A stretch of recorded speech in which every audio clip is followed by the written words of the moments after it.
Hello dear friend, welcome back to my YouTube channel NB class by study में। आज हम पढ़ेंगे व्यक्तित्व की अवधारणाएं, अर्थ एवं परिभाषा समझेंगे इन सब के। चलिए स्टार्ट करते हैं। व्यक्तित्व अंग्रेजी के पर्सनालिटी शब्द का रूपांतरण है।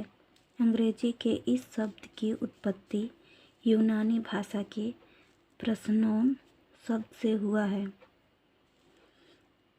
जिसका अर्थ है नकाब। यूनानी लोग नकाब या मुखौटा पहनकर मंच पर अभिनय करते थे ताकि दर्शक यह न जान सके कि अभिनय करने वाला कौन है। अब व्यक्तित्व का अर्थ समझेंगे, वो अवधारणाएं थी, अर्थ को अब समझेंगे। व्यक्तित्व का अर्थ मनुष्य के व्यवहार की वह शैली है जिससे वह अपने आंतरिक तथा बाह्य गुणों के आधार पर प्रकट करता है। व्यक्ति के बाह्य गुणों का प्रकाश उसके पेशा, पोशाक, वर्तक का ढंग, अंगीय अभिनव, आदत तथा अन्य अभिव्यक्तियां हैं। व्यक्तित्व किसी व्यक्ति के समस्त मिश्रण गुणों वह प्रतिरूप है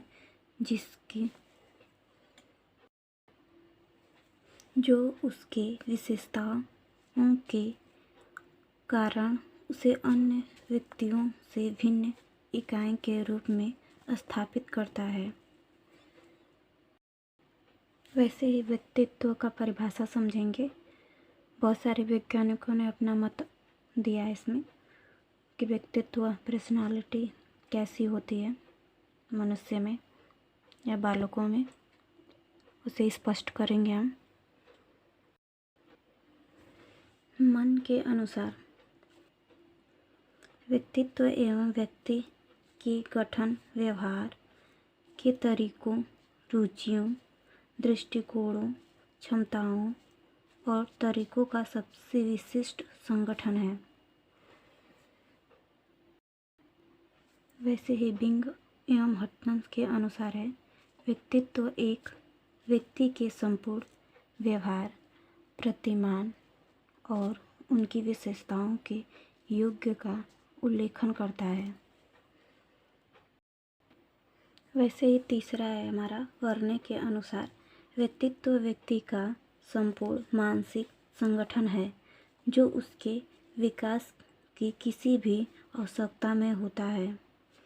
वैसे रेंग के अनुसार व्यक्तित्व समाज द्वारा मान्य तथा अमान्य गुणों का संगठन है। वैसे ही व्यक्तित्व के प्रकार देखेंगे। पर्सनालिटी कितने प्रकार की होती हैं, कितने टाइप्स के होते हैं, उसे समझेंगे। व्यक्तित्व के संदर्भ में अलग अलग शिक्षा शास्त्रियों ने अपने विचार पृथक पृथक प्रकट किया है।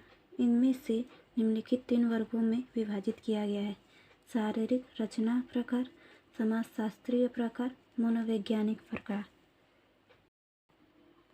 शारीरिक रचना प्रकार है पहला हमारा।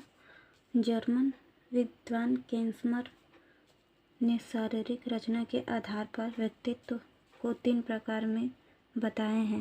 पहला है शक्तिहीन, दूसरा है खिलाड़ी और तीसरा है नाटा। वैसे ही हमारा दूसरा है समाजशास्त्रीय प्रकार। स्पिंगर ने अपनी पुस्तक टाइप ऑफ मैन में व्यक्ति के सामाजिक कार्य और शक्ति के आधार पर व्यक्तित्व के 6 प्रकार बताए हैं। पहला है सैद्धांतिक, दूसरा है राजनीतिक, तीसरा है आर्थिक, चौथा है धार्मिक, पांचवा है सामाजिक और छठवां है कलात्मक।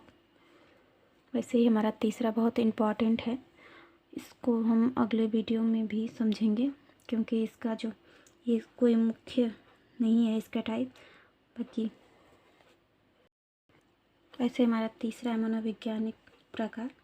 मनोवैज्ञानिकों ने मनोवैज्ञानिक लक्षणों के आधार पर व्यक्ति का वर्गीकरण किया है। मनोविश्लेषणवादी युग ने व्यक्तित्व के दो भागों में बांटा है। पहला है अंतर्मुखी, दूसरा है बहिर्मुखी तथा दोनों का मिश्रण उभयमुखी। ये तीनों हम अगली सेकेंड पार्ट आएगा इसका, तो हम उसमें देखेंगे, क्योंकि ये बहुत इम्पॉर्टेंट हो जाता है। पर्सनालिटी हम क्या बहुत से लोगों में देखते हैं कि वो उनके पास दो पर्सनालिटी होती है। वो जो दिखाते हैं वो अलग होती है और उनके अंदर जो होती है वो अलग होती है। ये बहुत ज़्यादा इम्पॉर्टेंट हो जाता है। ये एग्ज़ाम में पूछेगा भी, अंतर्मुखी बहिर्मुखी प्रकार पर्सनालिटी, जिसे हम समझेंगे अगले वीडियो में। हमने व्यक्तित्व पर्सनालिटी को समझ लिया। आई होप आपको समझ आया होगा। करें और सब्सक्राइब करें। Thank you for watching my video.